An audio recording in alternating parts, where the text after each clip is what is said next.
Welcome survivors, burnout community, and those just interested. It's Kelly Bubolz, owner, trainer, and burnout prevention mentor at KB Training Connections. Burnout is not taboo. It's our reality in this fast-paced society. But we are not going to let it drive the narrative to our stories. We're going to do something about it. So let's dig in.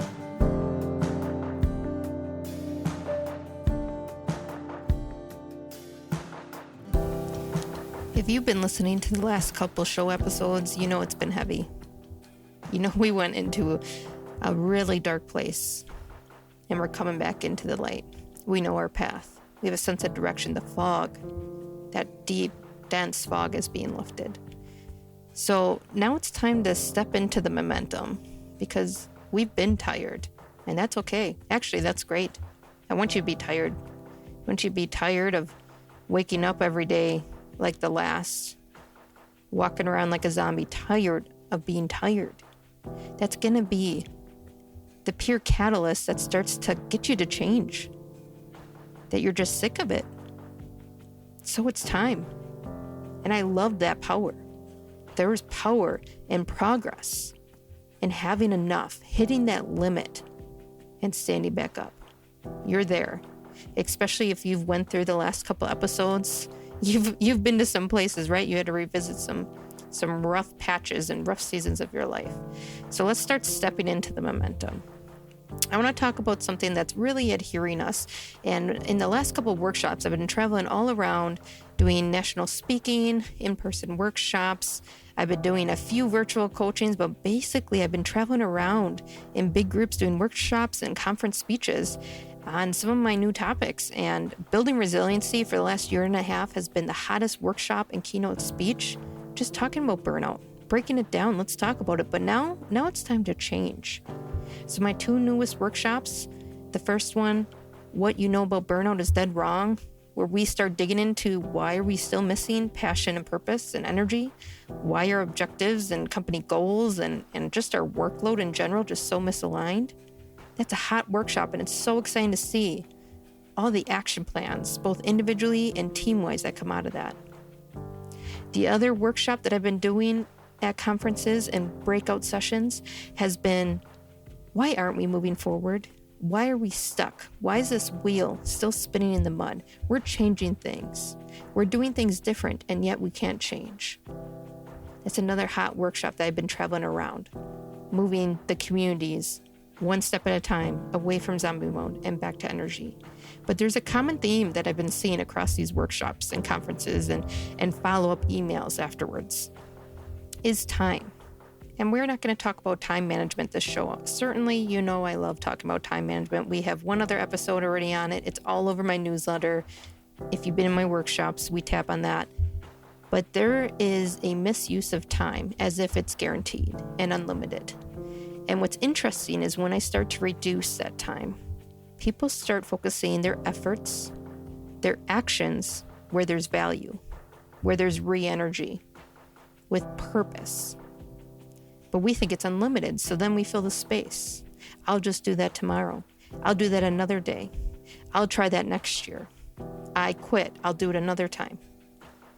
And it's interesting when we start talking about time as a group, there's one time sucker, one addiction that everyone can agree on. Certainly alcohol, drugs, gossiping, other unhealthy behaviors pop up. But the one that I get the most nods from, the one where everyone goes, oh, is screen use, excessive screen use. And it's interesting when you start digging into excessive screen use and time, not only is it sucking up time and time disappears, but the destruction that it can cause on our mind, body, and soul. The addiction, routines, and habits that start embedding in our brain, creating new pipelines that are going to be very hard to break in the future. You start recognizing how dangerous this can be. So let me put this in perspective. Let me read you the description of addiction. You cannot control your use and may continue despite the harm it will bring yourself or others. You feel that? That is the description of addiction. We associate addiction with drugs, alcohol, promiscuous sex, and other unhealthy habits, but we don't see screen time as unhealthy habits. Have you been to a restaurant lately? Friends will sit there on their phones right in front of each other, destructing the very much relationships that they have, the community time that they have with each other, the tribal energy they could be exchanging. Destructive. It's destroyed. It's not being exchanged. You see couples doing that as well. And you're wondering, wow, if something happened to one of them tomorrow, that will be one of their biggest regrets in the last 24 hours. Destructive. But we can't help ourselves because it's this addiction, right? And the brain seeks easy. It seeks these fast patterns. So getting little kicks of dopamine, that happy hormone, from scrolling, from reading quick articles, from doing quick Snapchats or getting through email quick, it gives us a sense of satisfaction. It gives us a little bit of that happy hormone. But the problem is it's a little bit and it's way too often. So we're actually over-zapping our dopamine receptors in our brain. So we're feeling exhausted. And then when we do things we actually love, the brain doesn't care as much. They're misfiring this dopamine. Your body has a natural rhythm. It has a natural chemical release of dopamine when you do certain events. But if you're zapping those receptors, they're burnt out. So then the only thing that you feel like is going to satisfy you is more scrolling, more Netflix, more binge watching. I know that when I started this, and it was by default, if you've been in my workshops, you've heard me say it, I lost my Netflix. And not because I didn't pay my bill, it's because I was borrowing a password from someone and they changed their password. And I didn't want to reach out to them and get a new password. And so I lost Netflix last fall. And the amount of time I got back was ridiculous. I did not know that was a problem. I'm a busy mom, working mom of 3, right? I don't have time. And when I do have time, I'm doing laundry or prepping backpacks or working on school projects with them. So the fact that when Netflix was canceled, I still saw time appeared means that I came up with excuses subconsciously saying I don't have time when truly I did. Now I read, or I write, or I do a word search. I have some naughty word searches because regular word searches are boring to me, so I do naughty word searches. There's Sudoku, there's puzzles, there's coloring. I'm still trying to figure out my hobbies, but what are you making excuses for to have that screen time? I just wanted to take a good amount of time to just describe this because this is an icky thing. This is something in the workshops that people want to literally avoid me. I will ask them how much time they spend a week and they can't tell me. It's so much. I ask them per day how much and they can't tell me. The average person will look at their phone 144 times a day. I know when I was in my burnout, I would look at my phone and be looking at things on my work email on my phone in front of my work computer with my work email up. There was no purpose in that. But my brain wanted to check out. It wanted that immediate dopamine hit that's much more simple than thinking and dealing with work right now. Right? If you think of when you had to deal with something difficult or had a difficult day, do you feel like you go to your phone? You go to binge watch TV? Just a little too fast? Although it's good to relax sometimes, that's moderation. We do it excessively, and you're not releasing any stress cycles. So let's get into the actual action, right? We know we got problems. We know we got addictions. So the first step, just like any other addiction, is being aware of it, recognizing it, screaming it from the rooftops that you are a screen addict. Recognize that you have an addiction, right? The second thing I want you to do is recognize your triggers. Is it when something hard happens? Is it when you have to deal with people and emotional feelings or your feelings? Is it when you're bored? Is it when you don't know what to do because you don't know who you are? What's the triggers of when you use your phone? And then I want you to start replacing the response. Instead of grabbing your phone, you're going to do something else. And here's how we're going to do it. Here's 5 tips to reduce smartphone use, TV use, that binge watching, and stop being a zombie. Stop acting dead and get back to life. So the first tip is set some goals. How do you know where you're going if you don't set where the direction you want to go? If, say, I have a problem with Netflix, my goal is going to be different than someone who's on their phone all the time. Or if I'm on my phone all the time, but I love to shop, mine's going to be different than someone who loves to be on their phone on social media. What goals do you want to set? And don't make them too big. We already know that we quit easily, right? We're tired. We don't have a lot of energy. So what kind of goals can you set per day, per week? These daily actions will add up to a very large goal. So I don't want you to say, I'm going to only do 1 hour of phone time a day, and you're on your phone all day. That's unrealistic. Let's just put it out there. That's unrealistic. Maybe it's, I don't go on my phone during lunch. I take that space. Maybe it's, I don't use my phone after 8:30 p.m. What type of goals do you want to set? They're going to start to magnify as you start to get that energy and space back. So that's number 1. Set some goals. I want you to share these goals. Share them with your partner, your plants, your pets, your friends. If you have no one, I want you to email me. Go on my website. It's in the show links. You email me and you say, Kelly, I don't have any social circle. I don't have any support, and I really want to do this. My goal is this. Hold me accountable. You got it. I'm going to email you at the end of the week, and you're probably going to regret it because I'm going to be all over you. Because I've seen the power of reducing the screen time and what it can do to your life, to your energy, to your mind, body, and soul. So the first tip is set some goals. Tell the world. The second is identify those triggers. So why do you use your phone? Is it because it's what I do every night? Is it because it's what I do at lunch? Is it because I'm stressed out because my boss yelled at me because that person in accounting is asking for the same report that they always do, that I mess up or they mess up? Identify the triggers that are happening that cause you to pick up your phone, to cause you to binge watch, to go into this excessive screen use that you can't control. And then instead of trying to change the triggers right now, because you're tired, because we're just trying to get back to energy, I want you to just change the response. What else could you do? You're bored. You're triggered by that accounting lady. It's 7 o'clock at night. What's something else you can do? What's a different activity that you can do? Change the response to the trigger. We'll work on the triggers later. The third tip is create boundaries. The easiest way I found is out of sight, out of mind. Remove the apps. I would be on TikTok, and man, does that algorithm just feed you exactly what you need. And I follow very intellectual people and spiritual people and homesteading and gardening. So you can just imagine the black holes that I get stuck in. And 15 minutes can turn into an hour and a half real easy at the end of the night. And the next morning, I am drained. I have reduced screens almost to eliminating. So when I do use them, man, do I feel the effects. It's almost like I've been clean and then I introduce that toxin again and you feel awful. You realize what it really does to you.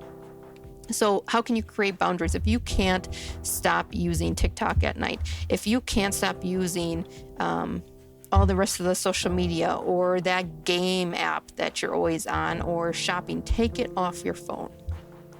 I took TikTok off my phone, but I still run it occasionally for my business. And I go on it maybe twice a week, out of sight, out of mind. It's on my desktop, or I have to search the internet and sign in. My brain does not like extra steps. Your brain and my brain are the same.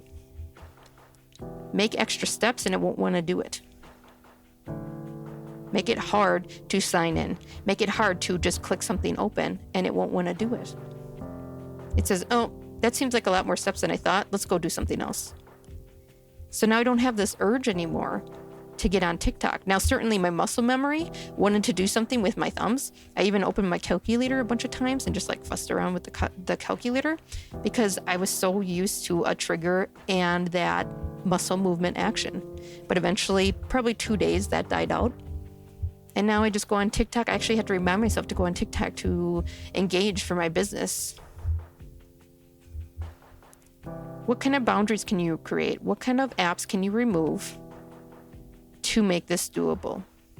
If I told you you had till the end of the year to live, you would do things differently. Start living your life. Stop living through screens. So then the third one is create boundaries, remove apps. Do what you got to do to get that going. Number 4 is turn off notifications. I see people with Apple Watches. That's great, convenient, except you can be talking to them and suddenly they're distracted. We can be in meetings, suddenly they're distracted. They can be working on something really attentively and then they're distracted. Their watches are beeping. Phones are beeping. Phones are blinking. Beep, bop, boop, boop. All around us, there's this extra stimulation when our brain just wants to focus. And it takes so many calories and energy just to focus on a task because this brain doesn't want to think. It wants to be an efficient beast, in and out with things. So when you actually get to the thinking part of your brain, used all those calories, you used all that energy you got it to focus. Now you're distracting it with notifications, beeps, bloops, lights on, badges, everything you can think of. Screen notifications on your computer, screen notifications on your phone, on your watch, even on your TV now, or these speakers in your house, Alexa, Google Home. Turn off notifications. There's even apps that you can set that have certain hour limitations, so you can receive notifications during certain hours of the day, but not others. What notifications do you actually need? We don't need notifications of work email on our phone when we're at work. We're in front of the computer. Why do we have those on? What type of distractions can you decrease so that we can focus on efforts, things off our to-do list, priorities, and taking back control of our day? The moment a notification comes in, you shift your priority to a response. You give away your control of the day. We wonder why we're in survivorship mode, and we give away our control all day long. Turn off notifications. That will also reduce some screen use. And number 5 is replace phone time with actual activities. I'm an elder millennial, so I know a time when smartphones weren't a thing. I know a time when cell phones weren't even a thing. I got a flip phone like the end of my high school time, and it came part of your cell plan, and there was no texting. We hardly even used it.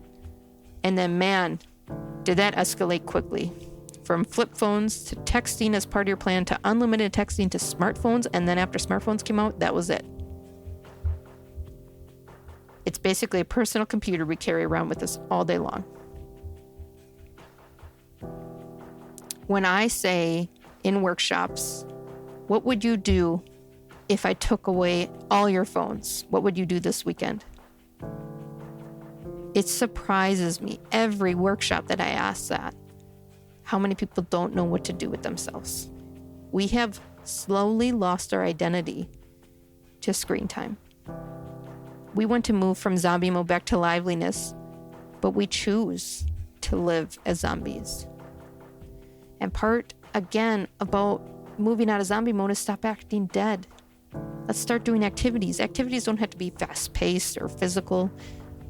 They can just be the hobbies I mentioned before: painting, gardening, yoga, stretching, staring at a wall.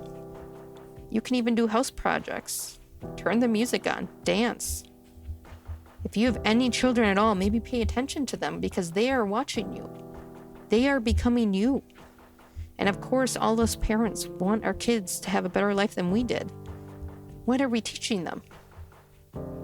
I'll tell you that when my Netflix went away and the kids were upset at first, and then suddenly we stopped watching TV at night and we were outside later at night. Or we would put our headlamps on and run around outside at night. And suddenly all our activities started changing because of that new gap of time that was available.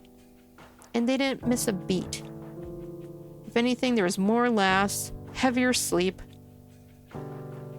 happy people. What type of activities would you replace that phone time with, that screen time with, that binge watching with? Again, you can still do those things, just do it in moderation. But first, we have to overcome the addiction. I hope that these 5 tips to reduce smartphone use, TV use, binge watching, screen time will assist you in regaining energy. Use the tips of setting goals, identifying your triggers, creating boundaries and removing some apps, turning off notifications, and replacing that screen time with actual activities will aid you this year. Bring you back to life. So at the end of the days, you don't have regret. You don't think to yourself, I wish I did less of that. You say, I lived. I know you're not lazy. Most people in burnout are high performers, those serving others before themselves. Don't discount this step today, the step in which you focus on your self-growth. Piecing together the puzzle is half the journey. Rediscovering energy through new actions and habits is the other. Do not underestimate the strength in your actions and the beast to do hard things that lies within you. Check out more burnout resources on my website to move from zombie mode back to liveliness. See you soon.